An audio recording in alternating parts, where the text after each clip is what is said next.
Sumatera Utara, selamat siang pemirsa. Sumatera Utara hari ini kembali hadir menjumpai Anda edisi Rabu siang 10 Mei 2023. Beragam informasi menarik telah berhasil dirangkum oleh tim redaksi kami untuk Anda. Bersama saya Muhammad Azril Nasution, berikut Sumatera Utara hari ini selengkapnya.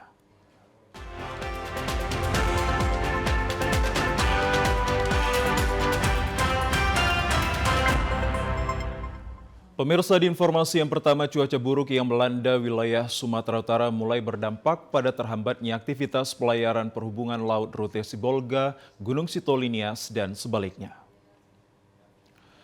2 unit kapal angkutan penumpang dan barang yang bertolak dari pelabuhan Sibolga malam tadi mengalami keterlambatan tiba di pelabuhan tujuan Gunung Sitolinias akibat faktor cuaca buruk berupa gelombang tinggi dan badai di tengah laut wilayah maritim daerah tersebut. Kedua kapal terlambat 2 jam lebih dan baru tiba di pelabuhan tujuan Gunung Sitoli sekitar pukul 11 siang kemarin. Nahkoda kapal pelayaran swasta Metusala menjelaskan bahwa keterlambatan kapal setelah bertolak dari Sibolga pada pukul 21 waktu Indonesia bagian Barat. Mulai dari Pulau Musala karena badai dan ombak tinggi sehingga nahkoda kapal bersama kru harus mengurangi kecepatan dan menghindari terjadinya hal-hal yang membahayakan.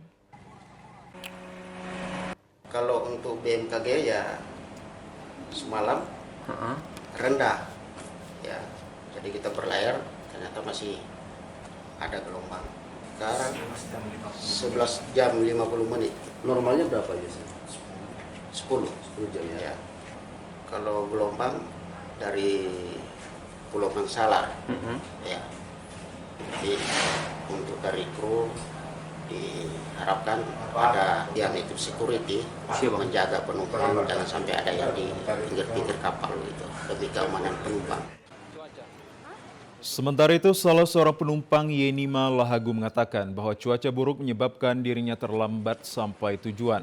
Selain ombak yang tinggi, juga hembusan angin yang cukup kencang dari arah Samudra Hindia. Namun para penumpang bersama barang angkutan berhasil tiba di Pelabuhan Angin Gunung Sitoli kemarin siang. Tadi tiba jam berapa ya? Jam 10 lewat? Berapa ya? Jam setengah 11. Ada berapa jam keterlambatan nggak? 3 jam? 3 jam. Nah, ada informasi nggak dari pihak kapal tadi keterlambatan karena apa? Karena cuaca kah atau karena apa? Karena cuaca. Cuaca ya? Faktor keselamatan penumpang menjadi prioritas pertama para nahkoda kapal dengan mempedomani standar prosedur operasional dan arahan dari BMKG yang memperkirakan bahwa gelombang tinggi di laut perairan barat Sumatera Utara mencapai 2 hingga 5 meter terjadi hingga beberapa hari ke depan. Kita beralih ke informasi lainnya pemirsa, 3 unit rumah kontrakan di Dusun Cinta Makmur, Desa Aik Batu, Kecamatan Torgamba, Kabupaten Labuhan Batu Selatan, ludes terbakar pada Selasa pagi. Kejadian kebakaran berawal saat para penghuni rumah sedang tidak berada di tempat. Pemilik rumah sedang pulang ke rumah orang tuanya, sedangkan rumah yang lain diketahui tinggal penghuninya untuk berbelanja ke pasar. Seketika api dengan cepat membakar 3 unit rumah semi permanen dan menurut saksi mata, Nadia mengetahui kebakaran karena warga berteriak meminta tolong. Yang berawal dari salah satu rumah, namun karena cuaca panas dan angin kencang, api cepat membesar dan menghanguskan 3 unit rumah semi permanen. Itu tadi sama Indah dia tolong. Kalau aku keluar kok udah marah semua. Oh, ya. Yang pertama kakak itu yang tolong yang punya rumah. Dia keluar, aku keluar rumah. Aku tengok udah pada marah semua. Udah berapa rumah yang terbakar waktu kakak tolong? Udah semuanya udah kebakar 3-3. Udah 3. Apa katanya penyebab kebakarannya, Kak? Kalau itu kurang tahu, Bang. Dia orang nggak tahu ya, tahu-tahu iya ya. Udah kebakar semua, udah meledak.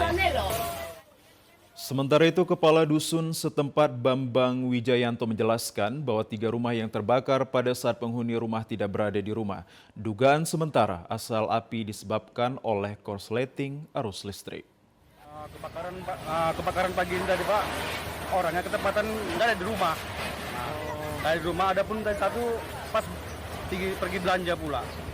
Oh gitu. Jadi apa penyebab kebakaran ini? Sampai sekarang mungkin belum tahu juga Pak, cuman mungkin bisa jadi korsleting dari arus pendek. Mobil pemadam kebakaran yang tiba di lokasi langsung memadamkan api. Kobaran api baru bisa dipadamkan selama 1 jam. Pada kejadian ini tidak ada korban jiwa, namun kerugian ditaksir mencapai ratusan juta rupiah. Pemirsa, petugas unit Reskrim Polsek Percut Setuan berhasil mengamankan 3 dari 4 juru parkir yang merupakan pelaku penganiayaan. 2 orang korban di kawasan Wahana Aksara Park, Jalan AR Hakim, Kota Medan. Akibat penganiayaan tersebut, kedua korban menderita luka tusukan di sejumlah bagian tubuh. 2 orang kakak beradik yakni Wahyu Gulo dan Andika Gulo harus dirawat secara intensif di Rumah Sakit Haji Adam Malik, Kota Medan. Keduanya merupakan korban penganiayaan yang dilakukan oleh 4 orang kawanan juru parkir di kawasan Wahana Permainan Aksara Park, Kota Medan.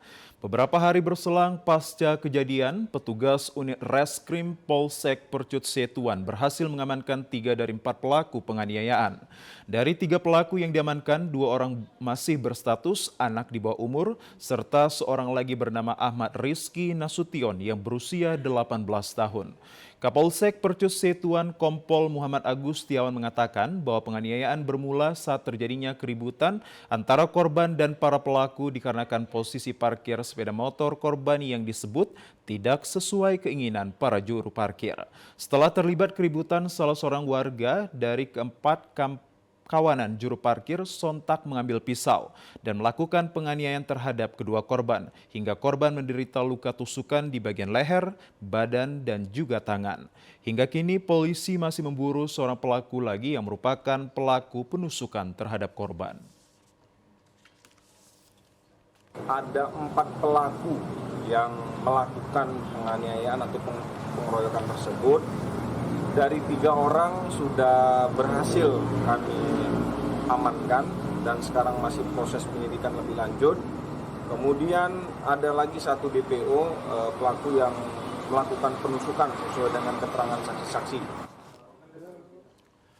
Masih dari Kota Medan, pemirsa, mantan anggota DPRD Sumut Indra Alamsyah digugat ke Pengadilan Negeri Medan diduga melakukan penipuan dan juga penggelapan. Sebelumnya Indra sudah dilaporkan dan ditetapkan sebagai tersangka oleh Polrestabes Medan.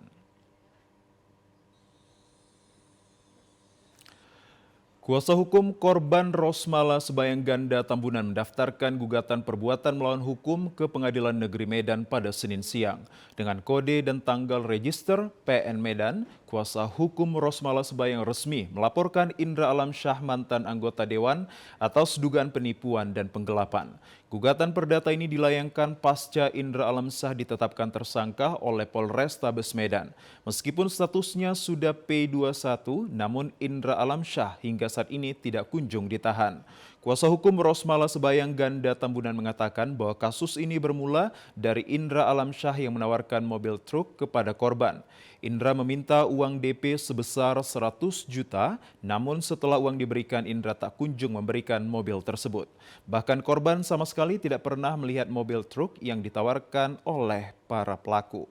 Atas dugaan penipuan dan penggelapan ini, korban melaporkan ke Polrestabes Kota Medan. Setelah dia serahkan uang itu kepada si IA tidak pernah menunjukkan mobil itu ada ataupun keberadaannya. Setelah pemeriksaan saksi-saksi termasuk korban, ya kan, terus dikonfrontir kepada korban sama saksi-saksi, ternyata di konfrontir tersebut sebelum penetapan tersangka, IA ini menyampaikan di komputer sudah ada pengembalian uang. Namun klien kita tidak mengetahui ada uang yang masuk ke rekening dia. Jadi sebelum itu dilaporkannya ke bank. Ini dana yang 100 juta ini dia tidak ketahui dan itu sudah diblokir. Korban Rosmala Sebayang mengatakan bahwa perseteruan antara dirinya dengan Indra Alamsyah bukan baru kali ini terjadi. Korban mengaku sudah 2 kali menggugat Indra, sudah menang perkara dan ingkrah. Namun Indra Alamsyah tidak kunjung membayar tuntutan sesuai putusan hakim. Yang perdata ini dari dia tawarkan kepada saya 1 unit truk dan dia minta DP kepada saya senilai 100 juta. Itu yang dilaporkan ke Polrestabes? Itu yang saya laporkan ke Polrestabes, 100 juta. Tapi itu pun sudah panjang perdebatan, tapi tidak juga ada titik temunya. Dan truk itu juga tidak pernah saya lihat bagaimana fisiknya. Akhirnya saya cari tahu di mana letak truk itu. Tak taunya truk itu truk orang lain. Ditawarkan kepada saya. Pemirsa, informasi terkait menuju pemilu 2024 akan hadir sesaat lagi.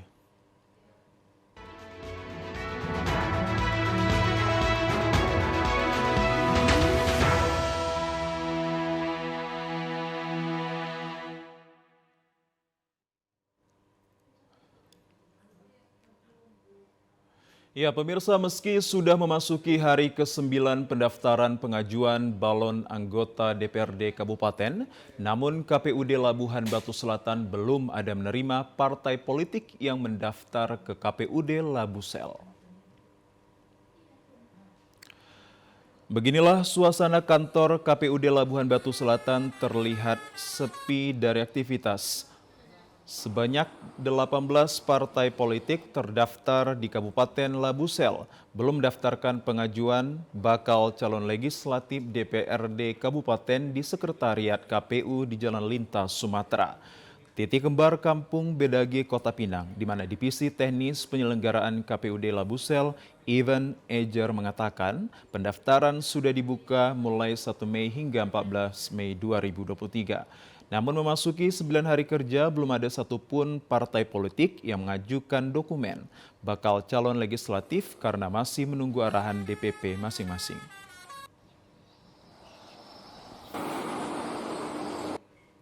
Sesuai PKPU 10 tahun 2023, pendaftaran dokumen pengajuan pendaftaran bakal calon legislatif itu dimulai dari tanggal 1 sampai tanggal 14 Mei 2023. Sampai hari ini, hari ke-9, satupun partai politik belum ada yang mengajukan dokumen pendaftaran bakal legislatif. Sesuai dengan informasi yang kita terima saat konsultasi, mereka itu rata-rata sesuai dengan arahan DPP masing-masing. Ada yang di tanggal 10, ada yang tanggal 12. Jadi ada beberapa partai politik yang mengkonfirmasi kepada kita di tanggal itu, tanggal 10 dan tanggal 3, tanggal 12. Sementara itu, sampai saat ini KPUD Labuhan Batu Selatan masih menunggu pengajuan pendaftaran bakal calon legislatif 18 parpol hingga batas akhir yakni 14 Mei 2023. Ya, pemirsa, berbagai cara dilakukan untuk meningkatkan partisipasi pemilih pada Pesta Demokrasi Rakyat oleh penyelenggara pemilu. Untuk mengetahui terkait seperti apa upaya dilakukan untuk meningkatkan partisipasi pemilih, kini telah bergabung Komisioner KPU Kota Medan, Bapak Edi Suhartono. Selamat siang, Pak Edi. Selamat siang, Pak Edi. Dan masih menunggu kabar dari Pak Edi, kita beralih kepada seorang akademisi, yakni Bapak Dr. Aswan Jaya. Assalamualaikum, selamat siang Pak Aswan. Waalaikumsalam, selamat siang untuk semua pemirsa TVRI. Baik, bagaimana kabarnya Pak di siang hari ini?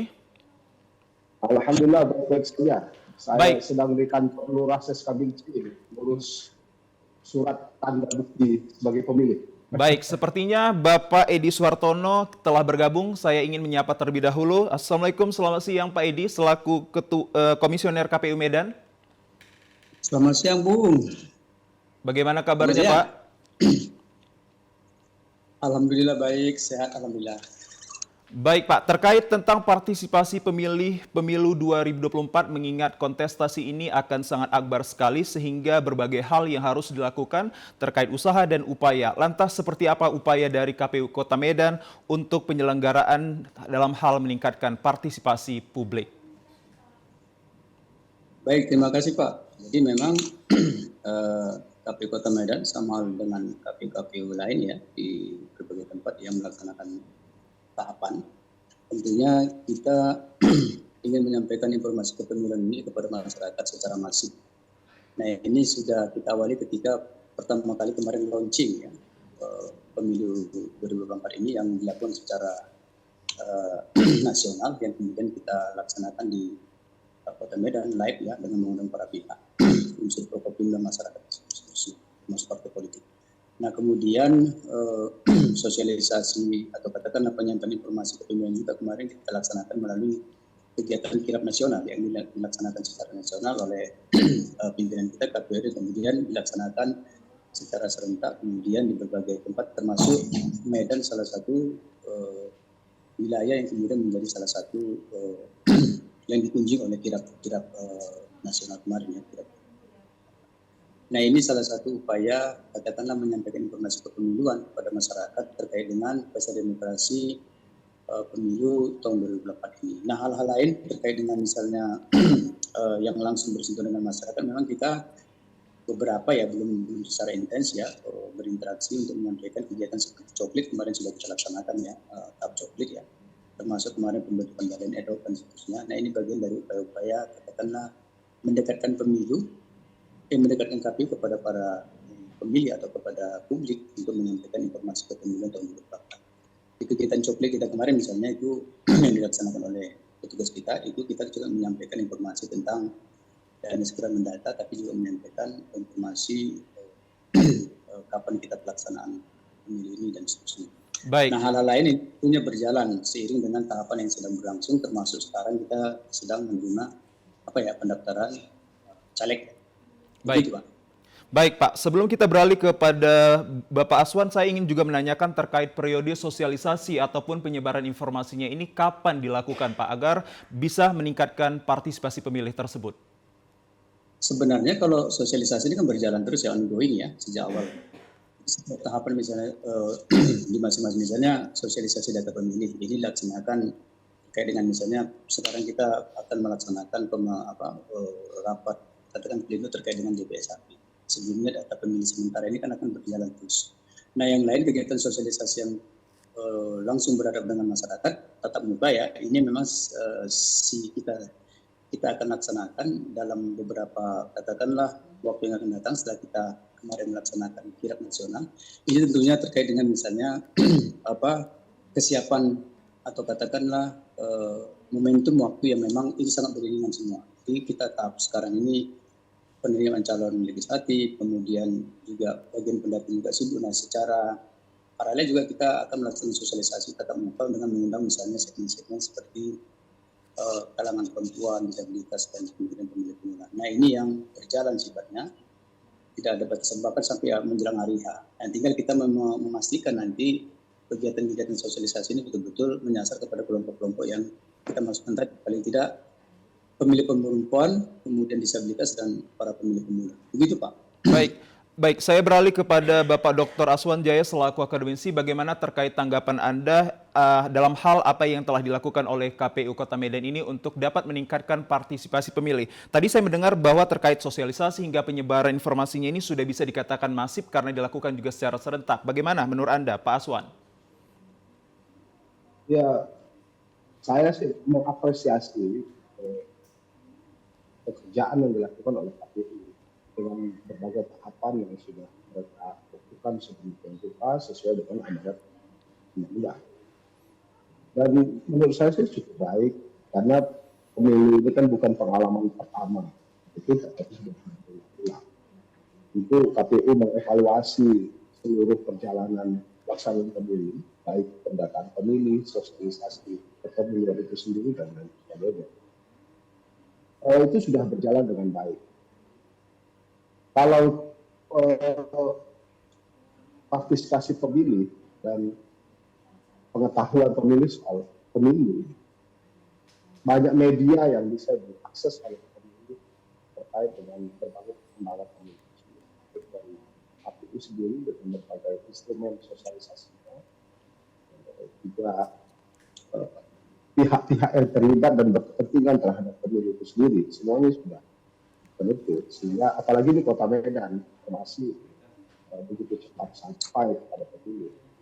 Dan struktur KPU juga kan sudah sampai pada tingkatan TPS ya. Sehingga menurut saya sih sudah baik dan maksimal. Baik. Sehingga soal sebaran TPS saja nanti mungkin kita kaji sedikit. Baik Pak Aswan, saya masih berbicara dengan Anda. Terkait sosialisasi ini juga perlu wadahnya seperti media-media yang bisa mendapatkan tempat akses bagi masyarakat untuk mengetahui terkait paham akan pemilu tersebut. Lantas selaku akademisi, media apa yang paling memungkinkan untuk dapat diakses oleh masyarakat agar paham lebih awal, Pak Aswan? Ya, eranya sekarang digital ya, itu menggunakan berbagai instrumen media sosial itu penting untuk diprioritaskan. Selain media massa, baik itu berbasis elektronik maupun cetak. Masalah cetak ini sudah tidak lagi menjadi konsumsi publik sebagai masif, tapi sudah media online ya, yang masif untuk masyarakat. Jadi itu bisa mereka dapat di handphone atau Android mereka masing-masing. Nah ini yang perlu dimaksimalkan KPU. Dan tentu kita juga harus memperhatikan bahwa KPU juga punya kaedah-kaedah yang terkait dengan kewajiban dan undang-undang. Itu juga anggaran juga. Saya pikir itu sebagai instrumen yang bisa digunakan dan KPU telah menggunakan instrumen itu. Demikian. Baik, saya beralih kepada Pak Edi Suhartono. Pak Edi mengingat bahwa pemilih kita ini juga ada tergabung dalam hal anak kaum milenial. Lantas dalam kaitan sosialisasi, saya masih berbicara terkait sosialisasi. Pemahaman apa yang telah dilakukan hingga dapat meningkatkan partisipasi pemilih agar cerdas dan juga berkualitas terhadap pemilihan mereka nantinya? Ya, jadi kita dalam berbagai kesempatan, termasuk para milenialis, terutama yang pemilih-pemilih yang usianya 13 sampai 19 ya, atau pemilih muda dan pemilih muda itu. Nah, kita akan acap kali menghadiri atau katakanlah diundang untuk kegiatan-kegiatan yang sifatnya programatik ya, dari sekolah-sekolah yang memang mereka di sana kategori usia kelas-kelas 3 ya. Dalam kesempatan kita misalnya pada momentum pemilihan ketua OSIS, kita selalu kemudian diundang dan kemudian kita memfasilitasi ya, dalam bentuk memberikan semacam informasi atau materi ya, termasuk bilik kota yang dipinjamkan. Ini momentum bagi kita untuk memastikan, karena pendidikan demokrasi sekolah-sekolah itu kan sekarang sedang tumbuh, sedang ada program seperti itu ya dari kementerian.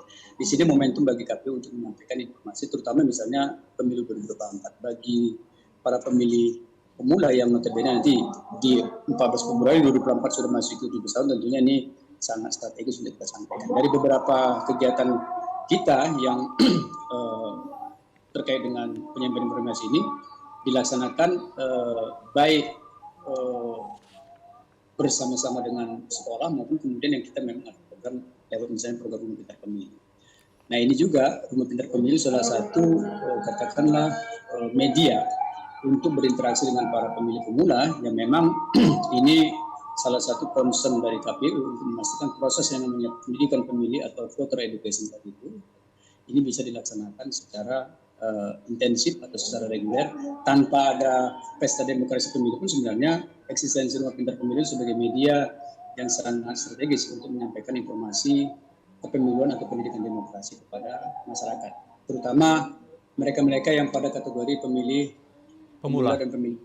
Ya, ini kita sudah laksanakan sebenarnya dan akan semakin intens ke depan ini ketika memang dalam bentuk yang sifatnya programatik dengan mengundang mereka atau kita menghadirkan mereka ya dalam kegiatan-kegiatan sosialisasi. Begitu Pak. Baik, Pak Edi, saya masih berbincang dengan Anda terkait tentang interaksi yang seperti Anda katakan tadi dan juga komunikasi seperti apa yang dibangun oleh Komisioner KPU Medan terhadap pemilih pemula ini, Pak. Mengingat bahwa kaum milenial ini masih memiliki daya untuk social interactions yang mengarah kepada hal-hal yang lain seperti di luar dari pemilih ini. Seperti apa yang Anda lanjutkan nantinya terkait membangun komunikasi yang baik terhadap para pemilih pemula? Iya, jadi dalam setiap kesempatan kita bertemu dan bertatap muka dengan beberapa siswa-siswi sekolah, kita akan pertama menyampaikan pentingnya memilih pemimpin, ya, lewat misalnya kegiatan momentum mereka memilih ketua OSIS. Tapi kemudian kita kaitkan dengan urgensi pesta demokrasi yang sekarang sedang katakanlah sedang berproses. Nah, ini yang bagi mereka yang kemudian sudah punya pilih, kita pastikan mereka sudah kemudian harus terdaftar sebagai pemilih dengan misalnya kemudian KTP elektronik. Nah ini kan akan terkoneksi nanti dengan misalnya kegiatan rekam KTP ya di sekolah-sekolah bagi mereka yang sudah masuk ke umur usia 17 tahun. Nah, yang lain lagi kemudian menyampaikan pentingnya kemudian menjaga hak pilih bagi mereka dan pentingnya kemudian menjalankan proses demokrasi dari mulai sekolah, bahkan kemudian nanti dalam kehidupan yang nyata. Hal-hal ini kemudian diiringi dengan misalnya dialog interaktif sama penyampaian hal-hal yang sifatnya katakanlah kalau kita kemudian ada brosur, ada informasi-informasi yang memang bisa memberikan penjelasan yang lebih baik kepada para pemilih-pemilih tadi pada setiap kesempatan kita berinteraksi dengan mereka, terutama ketika hadir ke sekolah-sekolah tersebut. Begitu. Baik, saya menuju ke Pak Aswan Jaya selaku akademisi bahwa sosialisasi, interaksi, dan juga edukasi telah sangat masif sekali diberikan oleh Komisioner KPU Medan dan juga jajarannya ini untuk menargetkan pemilih pemula ini bisa hadir nanti dalam kontestasi pemilu 2024. Seperti apa Anda lihat dan juga tanggapan Anda, Pak Akademisi, dari apa yang telah disampaikan oleh Pak Edi? Ya, pemilih pemula di Kota Medan dan di Indonesia pada umumnya itu besar sekali, untuk mencapai 40-45% pemilih, bukan pemilih pemula, pemilih pemuda. Karena saya membedakan pemilih pemula dengan pemilih milenial. Kalau pemilih pemula itu bagi saya dalam perspektif politik adalah anak-anak muda yang untuk pertama kalinya mereka datang ke TPS atau pertama kalinya mereka memilih. Sementara pemilih milenial belum tentu bisa sudah sekali atau 2 kali. Itu kita bedakan. Nah, soalnya bahwa pemilih pemula ini yang kecenderungannya masih wajar saat ini atau mahasiswa baru selesai 2 atau 3, itu tidak terbiasa dengan berikutnya pemilihan. Betul sekali. Dan juga pertemuan-pertemuan politik juga mereka paling jarang untuk dilibatkan. Pertemuan-pertemuan politik yang saya perhatikan, saya amati dilakukan oleh politisi, itu lebih ramai dihadiri oleh ibu-ibu atau mama. Memang mereka yang cuma bisa dimobilisasi untuk pertemuan begitu. Tapi pemilih milenial atau pemilih pemuda itu jarang sekali saya melihat mereka hadir. Baik. Sehingga sosialisasi kepemiluan selain KPU yang melakukan, yang lain juga bisa melakukan, karena ada peraturan juga kan bahwa sekolah-sekolah, kampus, tidak bisa dilakukan pertemuan politik. Ada saya meyakini bahwa usaha yang dilakukan oleh KPU untuk rekrut milenial lebih maksimal itu pengamatan saya sebelum masih memiliki keterbatasan ini yang harus diperhatikan bersama. Baik, masih berbincang dengan Anda Pak Aswan terkait tentang berita miring maupun hoaks yang biasanya dengan mudah diakses oleh anak muda ini, seperti apa mungkin yang antisipasi Anda lakukan, komunikasi yang Anda lakukan terhadap siswa dan siswi Anda, mengingat Anda seorang akademisi terkait hadirnya nanti pemilu 2024 ini, seperti apa? Ya, saya selalu mengingatkan ya kepada mahasiswa saya atau kepada guru-guru saya, bahkan komunitas pemuda yang sering saya hadir sebagai narasumber maupun sebagai fasilitator, bahwa teknologi komunikasi itu sesuatu yang sangat baik dan sangat menguntungkan dan memudahkan buat kita semua. Tapi dengan syarat bahwa teknologi komunikasi itu digunakan sebaik mungkin. Nah, era latah-latahan populer ini juga menjadi persoalan. Baik. Mereka main di media sosial, TikTok dan sebagainya itu cenderung sembarangan saja. Itu jadi banyak persoalan. Gimana? Baik, Pak Edi. Baik, Pak Aswan, saya kembali ke Pak Edi Suhartono selaku Komisioner KPU Kota Medan. Bapak, mengingat waktu kita juga singkat dan juga berkurang ini, terkait harapan yang Anda inginkan kepada masyarakat, khususnya para pemilih pemula ini akan turut hadir dalam menciptakan satu hal yang baik nanti dalam kontestasi kita ini, seperti apa yang Anda inginkan dan juga ingin suarakan melalui media TVRI Sumatera Utara ini. Pak, silahkan. Iya, terima kasih. Jadi khusus terkait dengan masyarakat secara umum, warga Kota Medan, pemilih para pemilih pemula, terkait dengan penggunaan media-media ini, saya pikir sekarang ada banyak media yang bisa diakses dan kemudian dijadikan sumber informasi. Nah, kita berharap untuk mengantisipasi hal-hal yang kemudian katakanlah berpotensi terjadinya bias informasi atau hoax dan sebagainya, silakan saja mengakses sumber informasi yang benar terkait dengan misalnya suasana tahapan di Kota Medan. Silakan mengunjungi website KPU Kota Medan atau Instagram dan sebagainya. Ini bisa diakses secara terbuka. Bahkan kita kemudian melakukan updating terus-menerus untuk menyampaikan informasi-informasi apa saja yang terkait dengan tahapan yang kita lakukan. Kemudian, terutama bagi para pemilih pemula, ketika misalnya membaca atau mendapat informasi yang belum tentu benar, ini jangan langsung melakukan repost atau pemilihan mengirim secara serampangan begitu, kemudian melakukan cek-recek terhadap informasi tersebut. Ini mengantisipasi katakanlah terjadinya bias informasi yang dalam rangka penggunaan media sosial. Yang paling penting juga kepada warga masyarakat Kota Medan, pastikanlah Anda semua terdaftar di daftar pemilih dengan melakukan cek DPT online, dan termasuk nanti memastikan pada hari H 14 Februari 2024 informasi terkait dengan proses-proses semua, apakah DPT dan sebagainya sekarang sedang berlangsung termasuk pencalonan dan sebagainya. Kalau tidak bisa diakses melalui media mainstream, bisa kita juga gunakan melalui media-media sosial yang sudah sangat. Baik, Pak Edi. Baik, saya menuju ke Pak Aswan selaku akademisi terkait harapan Anda agar kontestasi ini berjalan dengan baik dan juga pemilih cerdas dalam hal ini untuk pemilih pemula dan juga masyarakat awam. Seperti apa? Silahkan, Pak. Ya, pertama pemilih pemula itu cenderung selektif terhadap berbagai informasi, apalagi berita hoax. Yang sering menerima berita hoax itu justru pemilih yang sudah tua karena mereka tangkap terhadap teknologi, tapi pemilih-pemula lebih selektif terhadap semua berita dan karena mereka mengerti teknologi, mana editan mana.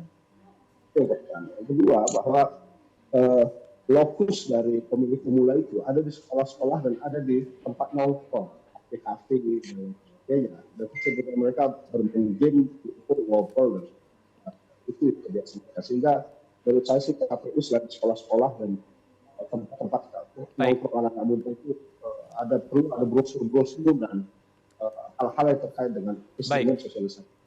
Baik. Masih sosialisasi itu. Saya kira itu.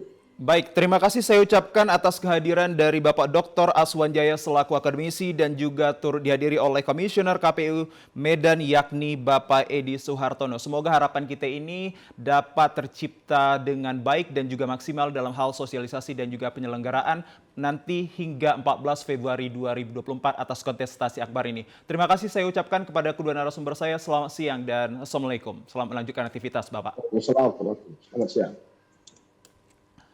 Pemirsa, di informasi lainnya pada hari ke-9 jadwal tahapan pendaftaran pengajuan bakal calon legislatif di Kabupaten Labura, sebanyak 139 orang telah mengikuti tes kesehatan di RSUD Aikanopan.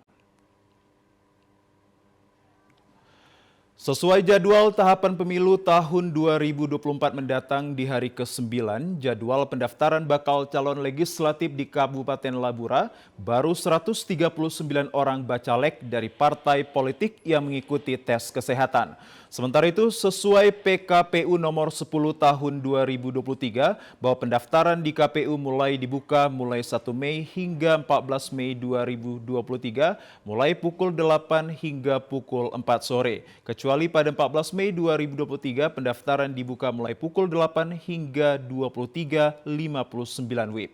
Sementara itu, sesuai jumlah dapil, KPU mempersiapkan sebesar 560 orang dari 16 partai politik yang ada di Labura. Peserta akan mengikuti kontestan pemilu legislatif tahun 2024 mendatang. Salah seorang bacalek, Eli Lubis, mengatakan bahwa dirinya baru saja selesai mengambil hasil tes kesehatan di RSUD sebagai syarat mendaftar pengajuan bacalek. Pengambilan surat kesehatan untuk pencalekan DPRD Labuan Batu Utara. Begitu. Jadi apakah jadwalnya hari ini apa enggak telat kali itu gimana gitu? Belum telat. Artinya karena batas pendaftaran tanggal 14. Dari partai sudah ada 2. Kami hanya 3. Anggota DPR sudah ada 2. Yang sudah siap, saya terakhir. Yang informasi yang lain, serta lain? Sudah ada sebagian menyusul. Sementara itu, Koordinator Divisi Humas SDM KPU Labura Sabrul El Fauzi menjelaskan sejak 1 Mei 2023 lalu telah dibuka pendaftaran pengajuan bacalek di Kabupaten Labura dari partai politik. Namun hingga 9 Mei 2023 pukul 14.40 WIB belum ada satupun dari partai politik yang mendaftar di Sekretariat KPU Labura. Untuk mengantisipasi terkait penumpukan dan mempermudah proses pendaftaran, KPU membuka layanan helpdesk untuk mempermudah partai politik mendapatkan informasi pendaftaran balon anggota.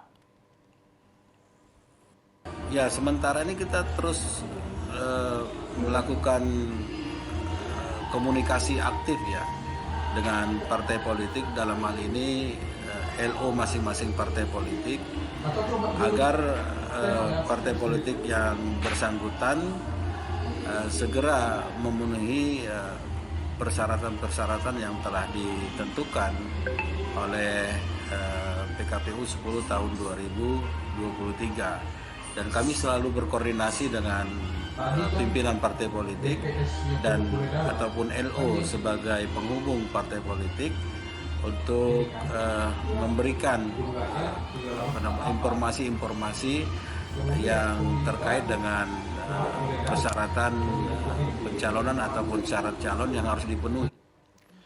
Komisi Pemilihan Umum Daerah Labura menghimbau partai politik secepatnya mendaftarkan bacalek sesuai persyaratan yang telah ditentukan. Pemirsa, sejumlah bakal calon anggota legislatif bacalek merasa kecewa di Pengadilan Negeri Lubuk Pakam karena aplikasi Mahkamah Agung tidak dapat diakses atau error. Untuk pengurusan surat keterangan tidak pernah dihukum dan surat tidak pernah dicabut hak pilihnya oleh Pengadilan Negeri Lubuk Pakam dilakukan melalui prosedur online. Namun pada saat bacalek akan mengakses secara online, aplikasi yang dimaksud tidak dapat diakses pula. Para bacalek merasa dipermainkan oleh oknum di Pengadilan Negeri Lubuk Pakam karena aplikasi dari website Mahkamah Agung yang disediakan untuk bacalek membuat surat keterangan tidak pernah dipidana, sama sekali tidak dapat diakses. Membuat para bacalek tersebut sangat kecewa dan bingung kemana lagi mendaftarkan diri jika aplikasi yang telah diberikan error. Salah seorang bacalek, Oktoberliana Aritonang, mengatakan bahwa awalnya bacalek diminta menggunakan aplikasi Era Terang Badilum mahkamaagung.go.id dengan tujuan untuk memudahkan warga mendapatkan surat keterangan bakal calon anggota legislatif. Banyaknya bacalek yang akan mengurus surat keterangan tersebut merasa kecewa dengan petugas di Pengadilan Negeri Lubuk Pakam karena aplikasi yang digunakan error. Para bacalek merasa khawatir karena lamanya proses pembuatan suket akan memperlambat waktu pendaftaran partai di Komisi Pemilihan Umum Daerah Deli Serdang. Pihak Pengadilan Lubuk Pakam tidak dapat memberikan kepastian kapan akan aplikasi dapat diakses. Sementara saat ini banyaknya bacalek yang ingin mendapatkan surat keterangan sebagai persyaratan untuk caleg di legislatif. Tadi waktu kami memberikan berkas ke pendaftaran, orang pengadilan meminta supaya di-online-kan dulu. Kalau memang tidak sebelum di-online-kan mereka tidak terima. Sehingga saya pergi keluar meng-online-kan. Ternyata error sistem aplikasinya. Nah, datang lagi saya balik ke pengadilan. Jadi saya tanya, kalau memang kalian meminta, oke lah, udah kami kerjakan, ternyata tidak bisa online. Nah, apa solusi, saya bilang? Kami hanya mau solusi, apa solusinya? Kan nggak mungkin kami seperti ini, kami pegang-pegang berkas, sementara di online kan tidak bisa. Jadi kemana ini mau kami bawa? Jadi mereka bilang, nanti ada mungkin sekitar 4 jam baru online. Sehingga kami menunggu sampai jam 6 sore. Jam 6 kami balik lagi kembali, mana tahu ada solusi. Ternyata mereka bilang, ya udah tutup pendaftaran. Jadi pihak Humas Pengadilan Negeri Lubuk Pakam saat hendak dikonfirmasi terkait aplikasi yang error tidak berada di tempat. Sementara untuk pendaftaran bacalek dibuka pada 1 Mei hingga 14 Mei 2023. Dan salah satunya persyaratan yang diminta oleh KPU sebagai bacalek yakni surat keterangan dari Pengadilan Negeri tidak pernah dihukum. Pemirsa, kami akan segera kembali dengan sejumlah informasi menarik lainnya. Tetaplah di Sumatera Utara hari ini.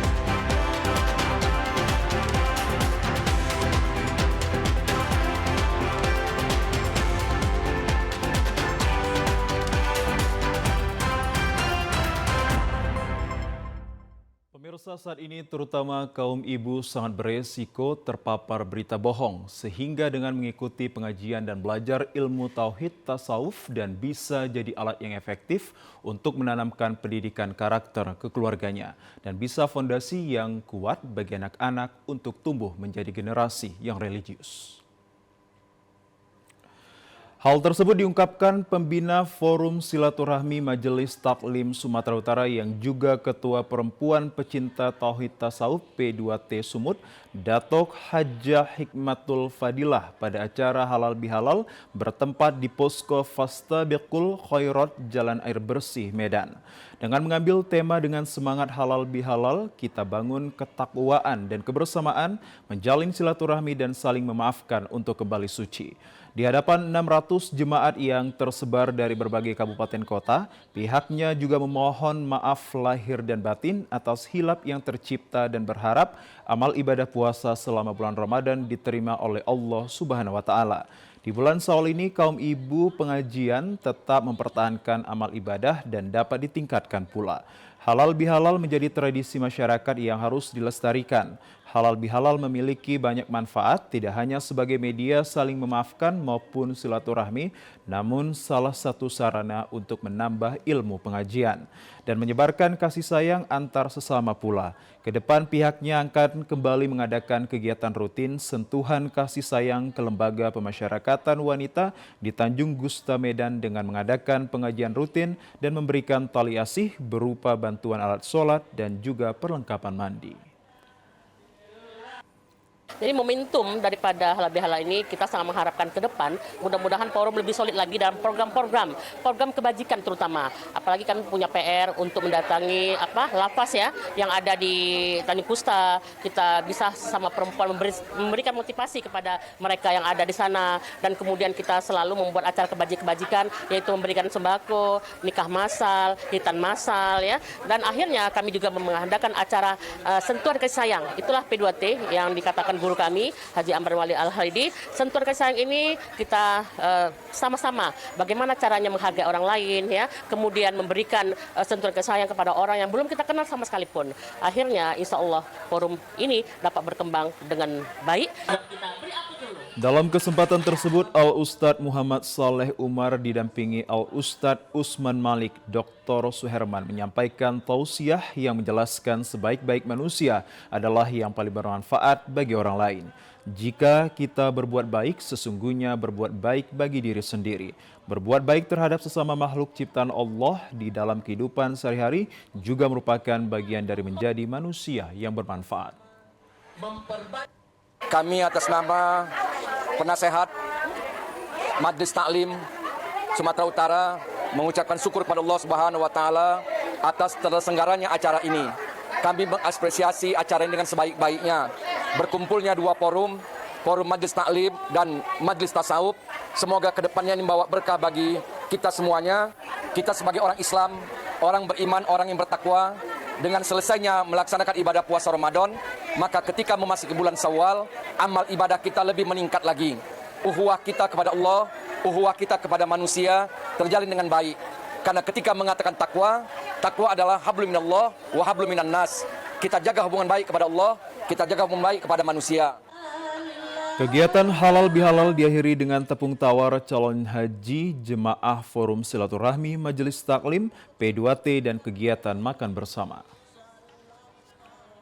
Kita beralih ke informasi lainnya pemirsa, 500 pemuda Sumatera Utara resmi mengikuti latihan dasar militer komponen cadangan tahun ajaran 2023. Upacara pembukaan pelatihan dasar kemiliteran komponen cadangan langsung dipimpin oleh Pangdam 1 Bukit Barisan. Pangdam 1 Bukit Barisan Mayor Jenderal TNI Ahmad Daniel Chardin memimpin langsung upacara pembukaan pelatihan dasar kemiliteran komponen cadangan tahun 2023 di Resimen Induk Kodam 1 Bukit Barisan, Kota Pematang Siantar kemarin.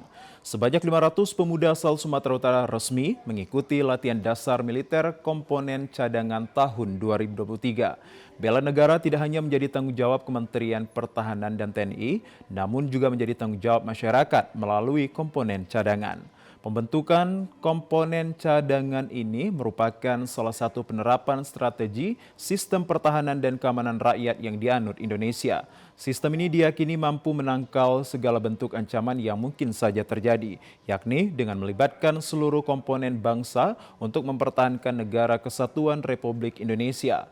Komponen cadangan bersifat sukarela dengan rekrutmen melalui pendaftaran yang bersumber dari ASN, Kementerian Pertahanan atau TNI, pemerintah daerah, instansi, perguruan tinggi negeri maupun swasta, pegawai negeri ataupun swasta dan juga warga lainnya, di mana Pangdam 1 Bukit Barisan Mayor Jenderal TNI Ahmad Daniel Chardin mengatakan bahwa anggota personil komando cadangan juga akan dibekali latihan menembak.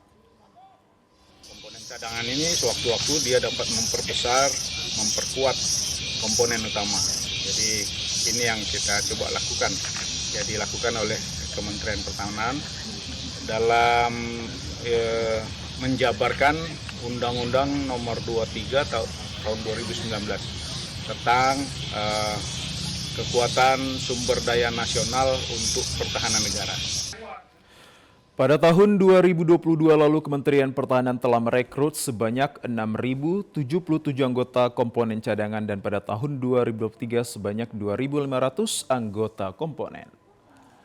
Pemirsa, Wali Kota Medan Bobi Afif Nasution menghentikan proyek lampu penerangan jalan karena dianggap gagal. Oleh karena itu, pemborong pun diminta segera mengambilkan ataupun mengembalikan uang dan segera membongkar lampu yang telah terpasang. Proyek pembangunan lampu jalan di sejumlah ruas kota Medan yang disebut lampu pocong dihentikan. Dari hasil pemeriksaan, inspektorat proyek tersebut dianggap gagal dan melanggar sejumlah kontrak. Proyek pembangunan lampu pocong di sejumlah ruas kota Medan kerap menuai kritik dari masyarakat dan anggota DPRD Kota Medan karena tidak kunjung selesai. Proyek yang harusnya selesai akhir Desember 2022 ini pun mangkrak hingga awal bulan Mei 2023. Wali Kota Medan Bobi Afif Nasution mengatakan bahwa dirinya juga menurunkan tim inspektorat untuk mengecek proyek dengan anggaran nilai 25 miliar rupiah tersebut. Tim Inspektorat Pemko Medan bekerja sama dengan Badan Pemeriksaan Keuangan untuk melakukan pemeriksaan menyeluruh terkait proyek tersebut. Hasilnya dalam pemeriksaan, Bobi menilai proyek tersebut adalah gagal. Karena dianggap gagal, Wali Kota Medan Bobi Afif Nasution memerintahkan untuk segera menyurati 8 perusahaan yang memegang proyek lampu jalan tersebut untuk segera bertanggung jawab dan mengembalikan 21 miliar rupiah lebih anggaran APBD yang telah diberikan pemerintah Kota Medan. Hasil pemeriksaan yang sudah selesai dilakukan oleh inspektorat mengenai yang biasa disebut oleh netizen menyebutnya lampu pocong. Ini memang agak lama karena pemeriksaannya juga minta menyeluruh dan kita minta pemeriksaannya juga didampingi dan juga bersama dengan BPK. Oleh karena itu, beberapa hari yang lalu, hasil pemeriksaan sudah keluar. Dan biasanya lampu pocong ini kita anggap proyeknya gagal. Jadi kita akan tagihkan seluruh anggaran atau uang APBD yang sudah keluar untuk proyek ini untuk ditagih kembali. Dan saya berharap juga berikutnya untuk inspektorat untuk bisa melihat lebih jauh lagi. Ya, pemirsa, informasi dari Kota Medan tadi sekaligus menutup perjumpaan kita dalam program Sumatera Utara hari ini. Kami ucapkan terima kasih atas kebersamaan dan juga perhatian Anda. Saya Muhammad Azrul Nasution. Selamat siang, sampai jumpa.